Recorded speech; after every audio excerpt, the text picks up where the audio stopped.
نحمده ونستعينه ونستغفره ونؤمن به ونتوكل عليه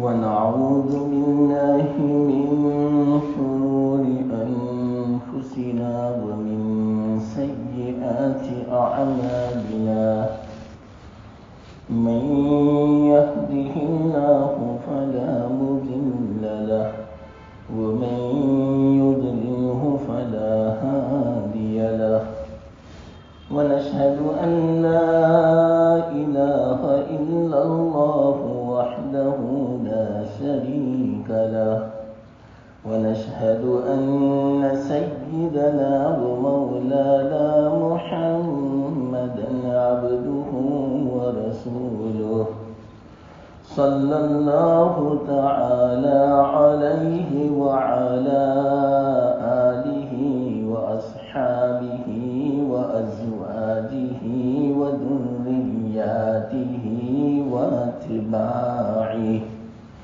وبارك وسلم تسليما كثيرا. أما بعد، قال النبي صلى الله عليه وسلم: نعمتان مغبون فيهما كثير من الناس الصحة والفراغ، أو كما قال عليه الصلاة والسلام.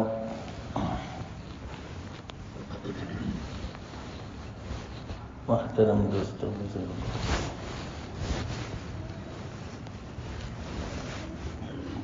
تین مجلس سے اس حدیث کو میں تلاوت کرتا ہوں کہ یہ حدیث اگر ہماری زندگی میں آ جائے، ہماری دنیا بھی سنور جاوے، آخرت بھی کامیاب ہو جائے. اتنی زبردست حدیث ہے. اگر اس کا احساس پیدا ہو جائے، دو نعمتوں کا، اس حدیث کا خلاصہ نعمتان، دو نعمتیں اللہ نے ایسی عطا فرمائی ہے. ایک صحت کی نعمت، دوسری فرصت، وقت، زندگی، چاہے وہ نوجوانی کی ہو کوئی بھی. یہ میں سمجھا رہا ہوں. گزشتہ مجلس میں یہاں تک بات پہنچی تھی. اب میں ساری تمہید چھوڑ دیتا ہوں اور جو گزشتہ بات یاد آئی تھی وہی میں بیان کر دیتا ہوں. کیا بات آپ کو پتا ہوگا؟ میں نے وہاں اس وقت کہا تھا کہ اللہ تعالیٰ نے بہت بڑی نعمت عطا فرمائی، زندگی کی نعمت، صحت کی نعمت، نوجوانی کی نعمت، غنا کی نعمت، فرصت کی نعمت. یہ 5 نعمتیں. ایک حدیث میں یہ 2 اور دوسری حدیث میں نے سنائی تھی اغتنم خمسا قبل خمسین الی آخر. اس میں یہ 5 نعمتیں. تو ان میں سے ایک نعمت میں آپ کو سمجھا رہا تھا کہ شبابک قبل حرمک، اپنی نوجوانی کو غنیمت سمجھو، بڑھاپے سے پہلے. بہت بڑی نعمت ہے یہ. پھر ہاتھ سے چلی جائے گی، واپس نہیں آتی. نوجوانی میں آدمی جو کرنا چاہے، جو حاصل کرنا چاہے، چاہے وہ دنیا بنانا چاہے تو دنیا، چاہے وہ آخرت بنانا چاہے تو آخرت، چاہے وہ اللہ کو اختیار کر لے، چاہے وہ دین کو اختیار کر لے، ساری صلاحیتیں اللہ تعالیٰ نے نوجوانی میں عطا فرمائی ہے. یہ نعمت بار بار نہیں ملا. آج کل کے ماحول کے اعتبار سے میں نے نوجوانوں کو مخاطب کیا تھا کہ آج ہماری نوجوانی برباد ہو رہی ہے. دنیا کے پیچھے، لہو و لعب کے پیچھے، کھیل کود کے پیچھے، فضولیات کے پیچھے، لغویات کے پیچھے، جس کا کوئی فائدہ نہیں، نہیں دنیا کا، نہیں آخرت کا، نہیں دین کا،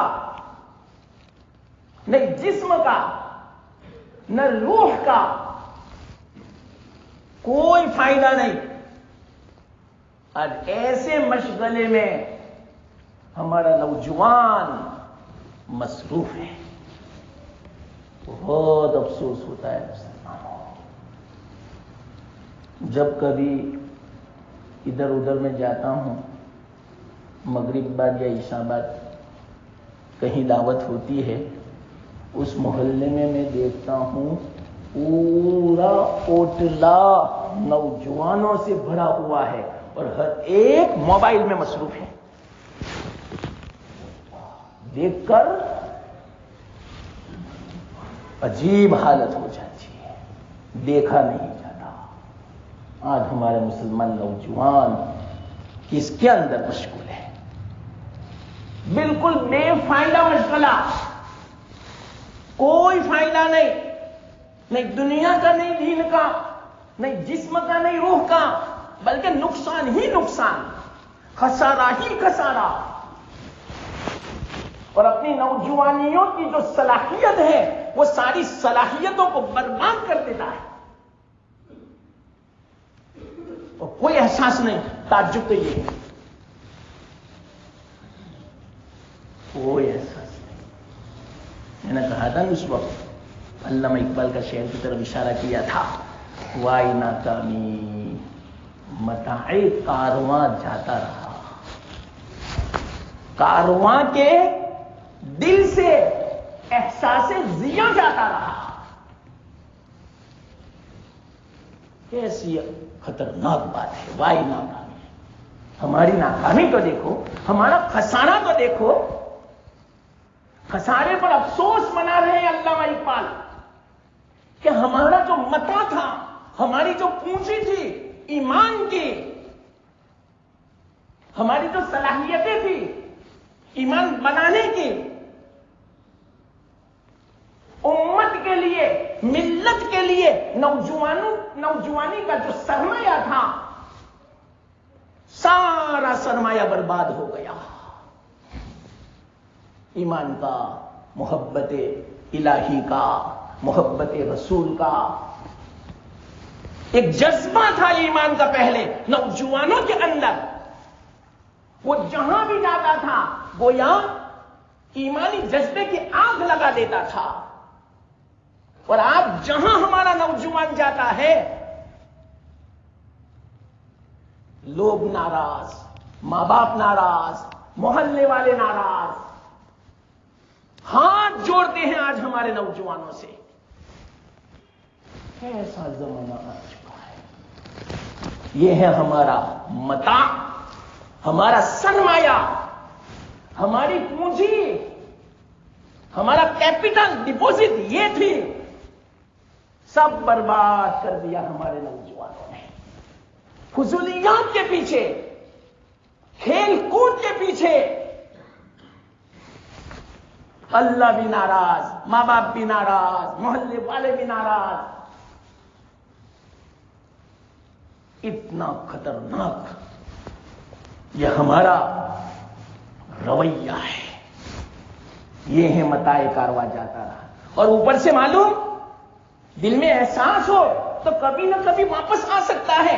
دل میں سے احساس بھی ختم ہو چکا کہ میں کیا کر سکتا تھا، میرے اندر اللہ نے کیا صلاحیتیں دی ہیں، میں اپنی نوجوانی کو کس میں استعمال کر سکتا تھا. میری نوجوانی ملت کے لیے اتنا بڑا سرمایہ تھا، امت کے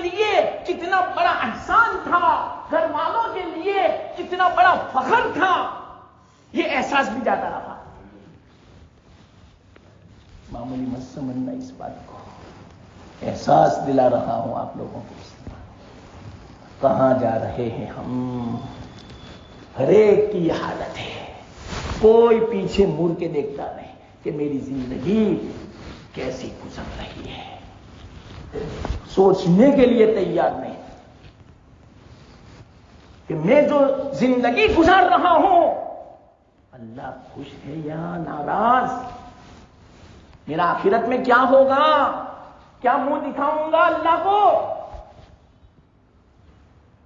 اور یہاں میں جو زندگی گزار رہا ہوں اس سے لوگ خوش بھی ہیں یا نہیں، اور میری روح کو، میری آتما کو سکون ملتا ہے یا نہیں. ہر آدمی بے چین پریشان اپنے کرتوتوں سے، ماں باپ پریشان، بیوی پریشان، اولاد پریشان. یہ ہے احساس ختم ہو چکا. یہ احساس دلانے کے لیے میں 3 جمعہ سے یہ بات سمجھا رہا ہوں، ورنہ ہمارا سرمایہ خاص کر کے نوجوانی کا جو احسان ہے اس امت پر، مذہب پر، ملت پر، سماج پر، پوری دنیا پر، اور خاص کر کے ہندوستان پر،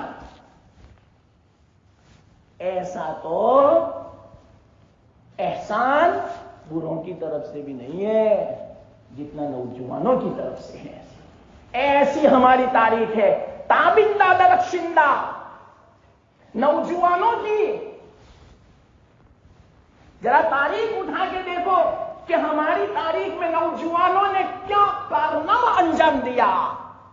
کتنا بڑا احسان ہے پوری ملت پر، پورے دین پر، پوری انسانیت پر. وہ ایسے آگے بڑھ گئے نوجوان کہ بوڑھے لوگ پیچھے رہ گئے. اس کارنامے میں وہ میں آپ کو سمجھا رہا تھا گزشتہ مجلس میں، اور وقت ہو گیا تھا. 3 مثالیں دیتا ہوں، بس صرف 3 مثالیں نوجوانوں کی، جو بہت بڑا احسان ہے پوری امت پر اور خاص کر کے ہندوستان پر. کس کا احسان ہے؟ نوجوان کا. اور وہ کتنا عمر والا نوجوان پتہ آپ کو؟ 17 سال. یا اللہ، 17 سال کوئی عمر ہے؟ آج کل ہمارے یہاں 17 سال کو بچہ سمجھتے ہیں، لیکن وہ 17 سال کا نوجوان، پوری امت پر احسان، پورے ہندوستان پر احسان. اور جیسا ویسا احسان نہیں، یہ احسان تو ایسا ہے کہ بوڑھے بھی پیچھے رہ گئے. اتنا وزنی عمل اس نوجوان سے اللہ تعالیٰ نے کروا لیا. کیسی صلاحیت ہوگی، کیسا جذبہ ہوگا. پورے ہندوستان میں ایمان کو عام کر دیا ایک نوجوان نے. کتنا بڑا احسان آپ ہی بتاؤ. وہ کون نوجوان؟ وہ میں مختصر آپ کو میں بتاؤں، مختصر تاریخ. 3 مثالیں میں دوں گا نوجوانوں کی.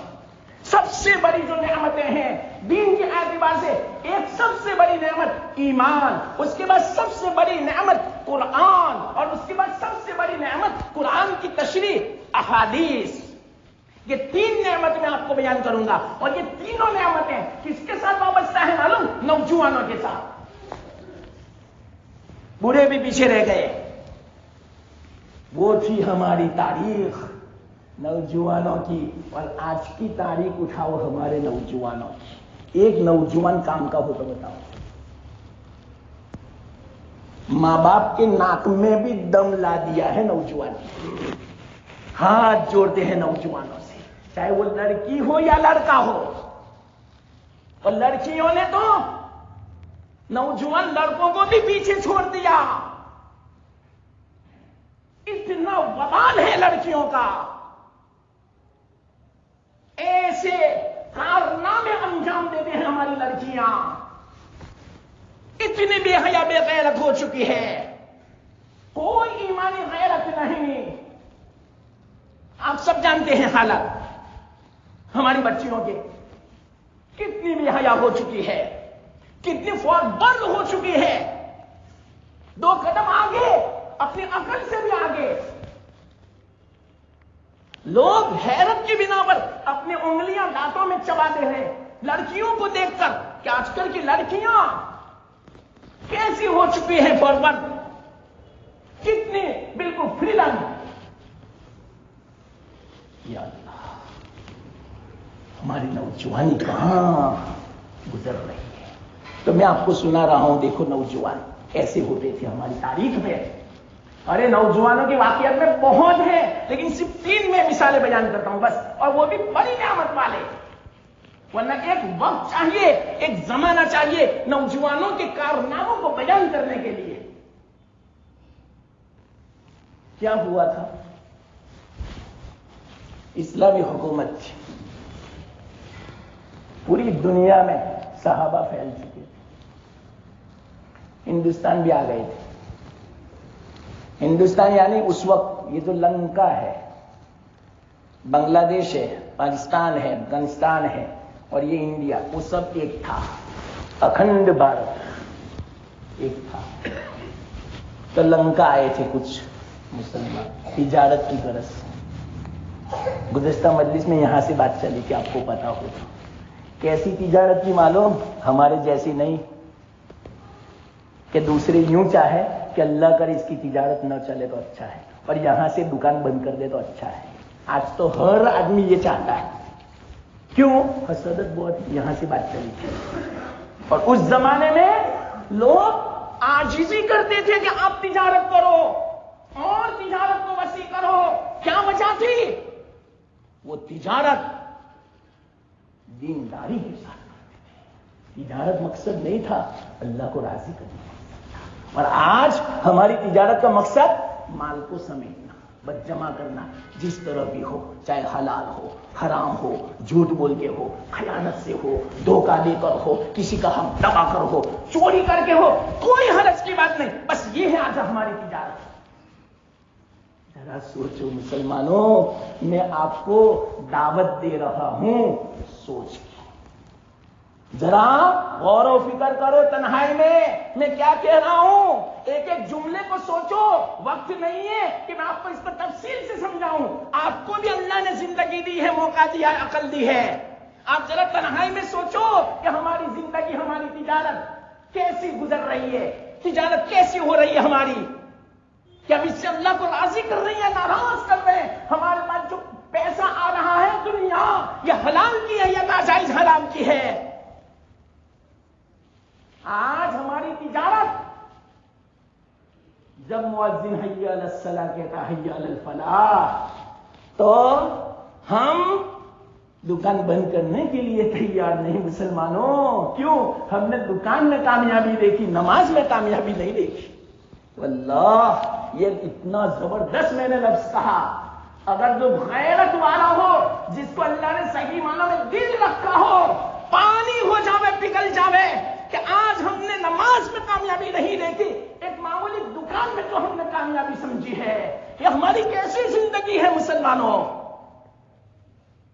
ایک اذان تمہیں دکان بند کروانے پر تیار نہیں کرتی. ہمارے دل میں دنیا کی کتنی عظمت آ چکی، اللہ کی کوئی عظمت نہیں، اللہ کے حکم کی کوئی عظمت نہیں، نماز کی کوئی اہمیت نہیں. کبھی ہماری اولاد بھی ایسی ہو گئے نہیں. سمجھو مسلمانوں، سمجھو مسلمانوں، ابھی موقع ہے. میں نے کہا نا، زندگی ہے قدر کر لو. مرنے کے بعد خون کے آنسو بہاؤں گے، لیکن کوئی کام کا نہیں ہوگا وہ آنسو. ابھی بہا لو پانی کا آنسو. تو تجارت کی غرض سے آئے تھے، کوئی دعوت بھی نہیں تھی، کوئی دین کی دعوت دینے کے لیے بھی نہیں، لیکن ایسی تجارت کی کہ لوگ خود بخود اسلام میں داخل ہوئے. کہ بھائی یہ کون سا مذہب ہے؟ آپ کس دھرم اور کس دین کو پیش نظر رکھ کر تجارت کرتے ہو؟ یہ تو کیسی تجارت ہے؟ اللہ، آج تو ہماری تجارت دیکھ کر دشمنیاں پیدا ہوتی، دشمنیاں، حسد، کینہ، بغض، عداوت، مار دھاڑ. ہماری تجارتوں کو دیکھ کر کیسا الٹا ہو چکا ہے مسلمانوں.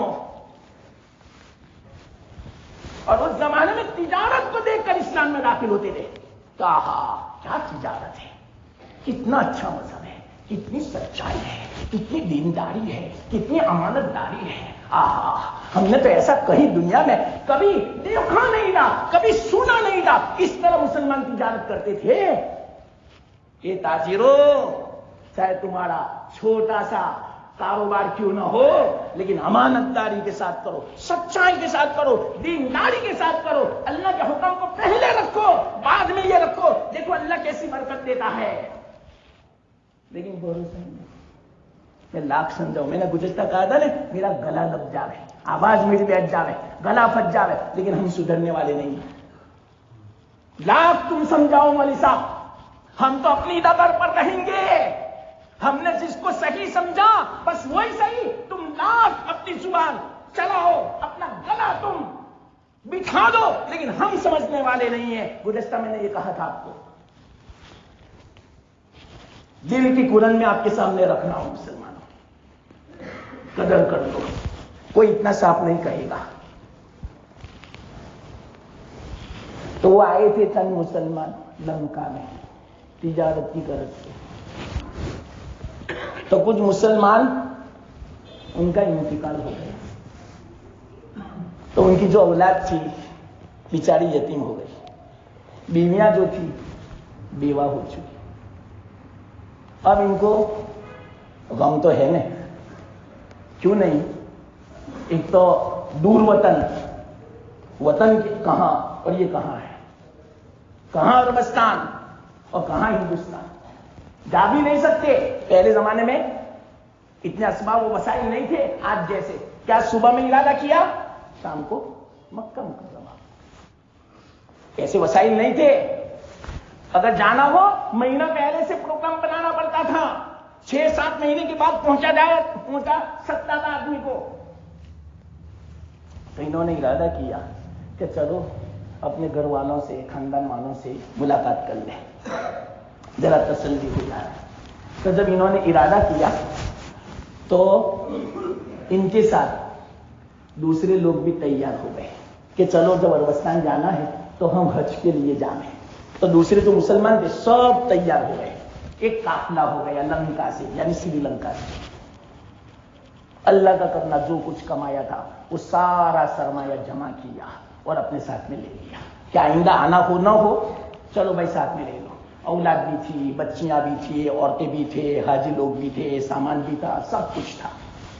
تو اس زمانے کا جو لنکا کا جو بادشاہ تھا، اس نے بہت غنیمت کا موقع سمجھا کہ یہ پورا قافلہ عربستان جا رہا ہے اور اس وقت پوری دنیا میں اسلامی حکومت کا ڈنکا بجتا تھا. وقت نہیں ہے ورنہ میں آپ کو منظر کشی کرتا تھوڑی سی. اس زمانے میں اسلامی حکومت کی کیسی اسلامی حکومت تھی، پوری دنیا میں ڈنکا بجتا تھا. نام پوری دنیا میں عام تھا، بول بالا تھا اسلامی حکومت کا. ہر یوں چاہتا تھا بادشاہ کہ ہمارا مسلمانوں کے ساتھ، بادشاہ کے ساتھ، عربستان کے ساتھ، اسلامی حکومت کے ساتھ ایک تعلق قائم ہو جائے مضبوط، تو ہمیں فائدہ ملے. ایسا چاہتے تھے اس زمانے میں. آج الٹا ہو چکا ہے. مسلمان یوں چاہتا ہے کہ غیروں کے ساتھ ہمارا تعلق ہو. اللہ کیسا الٹا زمانہ ہے، ذرا سوچو مسلمانوں. تو لنکا کا جو بادشاہ تھا، اس نے بڑا اچھا موقع غنیمت کا سمجھا. بہت سارے ہدیے اور تحفے اس قافلے کے ساتھ. وہاں جو بادشاہ تھے کون تھے اس زمانے میں معلوم؟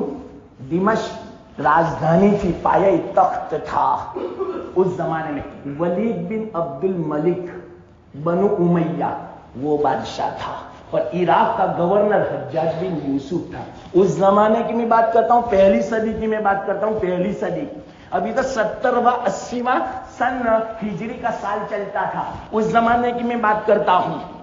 تو بادشاہ نے بہت تحفے پیش کیے کہ آپ بادشاہ کو پہنچا دینا، میری طرف سے سلام بھی کہہ دینا، ہم اپنا تعلق استوار کرنا چاہتے ہیں. لیکن اللہ کا کرنا کیا ہوا، وہ سارے مسلمان کا جو قافلہ کشتی پر سوار ہوا تو ہوا ناموافق شروع ہو گئی سمندر میں، کہ جس کی بنا پر وہ کشتی جا رہی تھی کہاں؟